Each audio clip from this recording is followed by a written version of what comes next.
নমস্কার বন্ধুগণ। আজকের বিষয় স্বামী বিবেকানন্দ রক্স কন্যাকুমারিকাতে কেন এত বিশ্ববিখ্যাত হলো, চলো শোনাই সেই কাহিনী। সালটা ছিল 1892। স্বামীজি সেই সুদূর হিমালয় কাশ্মীর থেকে পায়ে হেঁটে এসে পৌঁছেছেন কন্যাকুমারিকাতে। আর এই পথ চলাতে তিনি দেখেছেন ভারতবাসীর কি নিদারুণ কষ্ট। তাদের পেটে ভাত নেই, পরনে কাপড় নেই, শিক্ষা নেই। বারবার তার মনকে তোলপাড় করেছে, কি করে উদ্ধার হবে এই ভারতবাসী। এই চিন্তা মাথায় নিয়ে এসে তিনি পৌঁছেছেন কন্যাকুমারিকায়। মা কন্যাকুমারিকার মন্দিরে তিনি প্রার্থনা করেন, করে যান সমুদ্রের তীরে। সেখানে এক মাঝি নৌকো নিয়ে দাঁড়িয়েছিল। সে বলেছিল, আমি আপনাকে পার করে দিতে পারি, কিন্তু বিনিময়ে চাই আমার পয়সা। কিন্তু স্বামীজির কাছে কোথায় পয়সা? কিচ্ছু নেই। তিনি ভাবেননি, পেছননি, থেমে যাননি। তিনি কি করেছিলেন?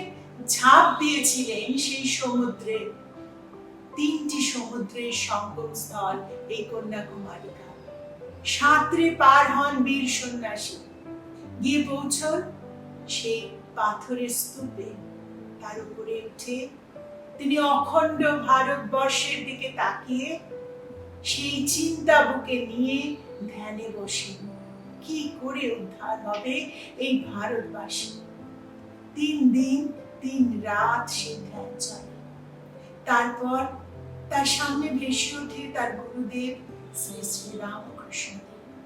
সমুদ্র বুকের ওপরে তিনি যেন ভেসে চলেছেন, আর হাতটা ইঙ্গিত করছে পশ্চিমের দিকে, মানে সেই সুদূর আমেরিকা, ইউরোপের দিকে। তখনকার দিনে সেটাকে বলা হতো পশ্চিম।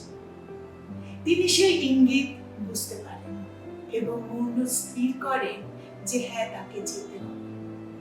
তার আগে তিনি আরেকটি ছোট্ট চিঠি লিখে শ্রী শ্রী শারদা মার কাছে অনুমতি নেন এবং মা তাকে অনুমতি দেন।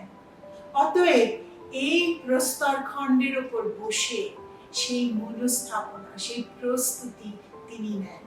তারপর তো অনেক ঘটনা ঘটে, কিন্তু আজকে এইখান থেকে আমরা জানতে পারি যে স্বামীজির মনোবল, অদম্য সাহস আর নিঃস্বার্থ প্রেম, এই ছিল তার সম্বল।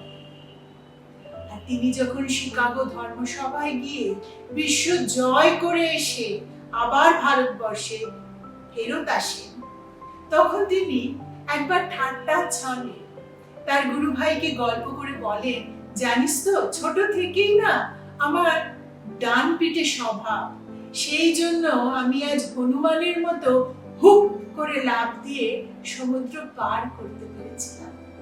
তাই আমাদের এই জীবন যুদ্ধেও না, যদি সংগ্রামটা জয় করতে হয়, চাই অদম্য মনোবল, সাহস আর বুকে নিঃস্বার্থ ভালোবাসা।